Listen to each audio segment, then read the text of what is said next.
On commence en Égypte et inquiétude dans le pays parmi les élus suite à l'élection d'Ali Abdel Al comme nouveau président du Parlement égyptien. Le désordre et la tension étaient visibles parmi les nouveaux membres du tout nouveau Parlement. Adel El Marouki nous en dit plus.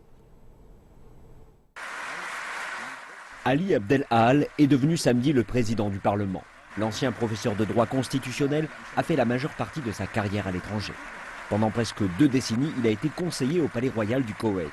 Il est revenu en Égypte au cours des dernières années et est devenu l'un des auteurs principaux de la Constitution de 2014. Aux yeux de nombreux hommes politiques, sa sélection comme président du Parlement est une énigme. Le choix d'Ali Abdel Al comme président du Parlement me paraît étrange. Dans le monde politique, il n'est pas seulement un inconnu, il n'a tout simplement jamais existé. Ali Abdel Al a été nommé par une coalition d'indépendants intitulée Soutenir l'État et connu pour son soutien au président. 3 jours ont passé et les chambres législatives n'ont pas encore commencé à discuter l'ensemble des 340 lois et décrets. Un article constitutionnel oblige le Parlement à les passer en revue au cours des 15 premiers jours du nouveau Parlement. Malheureusement, aussi bien le président élu que le président de transition ont abusé de leur pouvoir législatif et produisent un grand nombre de lois.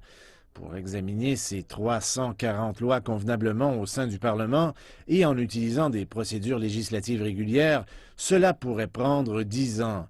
Ceux qui ont rédigé la Constitution n'avaient pas pensé qu'un président émettrait plus que quelques lois urgentes. La charge législative s'alourdit alors que certaines de ces lois ont déjà suscité beaucoup de controverses.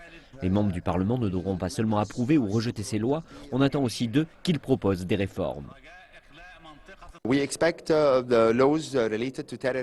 Nous attendons des lois sur le terrorisme, sur les manifestations, sur le service civil et sur l'investissement. Ces lois devraient créer de la controverse au sein du Parlement et nous espérons que les membres du Parlement qui ont été élus récemment agiront au service du peuple égyptien et non pas seulement au service du gouvernement ou du président. Les premières sessions du Parlement diffusées en direct à la télévision ont déçu beaucoup d'hommes politiques. Les parlementaires ont une telle quantité de travail et si peu de temps disponible que beaucoup craignent qu'ils ne parviennent pas à respecter la date limite et que le pays se trouve confronté à un conflit constitutionnel.